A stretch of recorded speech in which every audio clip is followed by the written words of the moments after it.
അതിനുശേഷം ആ പ്രതികൾക്ക് എന്താണ് സംഭവിച്ചതെന്നുള്ളതും അതൊന്ന് കേട്ടിട്ട് നമ്മുടെ ഈ ഒരു പറയുന്ന വിഷയത്തിലേക്ക് നമുക്ക് തിരിച്ചു വരാം, നമ്മുടെ കോട്ടയത്തെ റാഗിങ്ങിലേക്ക് തിരിച്ചു വരാം. അപ്പോൾ ആദ്യം നമുക്ക് 24 ന്യൂസിൽ വന്നൊരു എക്സ്പ്ലെയിനിങ് ആണ് എന്താണ് നമ്മുടെ സിദ്ധാർത്ഥന് സംഭവിച്ചതെന്നുള്ളത് അതൊന്ന് കേട്ടുകൊടുക്കാം. എക്സ്പ്ലെയിനർ കാണാം.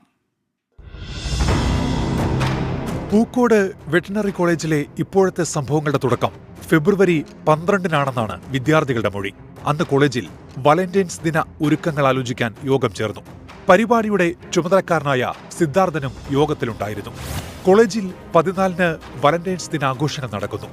മുൻ നിശ്ചയിച്ച പ്രകാരമുള്ള പരിപാടികളോടെ ആഘോഷങ്ങൾ. പിറ്റേന്നും പറയത്തക്ക സംഭവങ്ങളൊന്നും പുറത്തറിയാതെ കടന്നുപോകുന്നു. 16-ന് വയനാട്ടിൽ നിന്ന് തിരുവനന്തപുരം നെടുമങ്ങാട്ടെ വീട്ടിലേക്ക് സിദ്ധാർത്ഥൻ പുറപ്പെടുന്നു. കൊച്ചിയിലെത്തിയപ്പോൾ സഹപാഠികൾ തിരികെ എത്താൻ ആവശ്യപ്പെടുന്നു. സിദ്ധാർത്ഥൻ മടങ്ങുന്നു. മടങ്ങിയെത്തിയ സിദ്ധാർത്ഥനെ രാത്രി അക്രമി സംഘം വളയുന്നു. മർദ്ദിച്ച് ഹോസ്റ്റൽ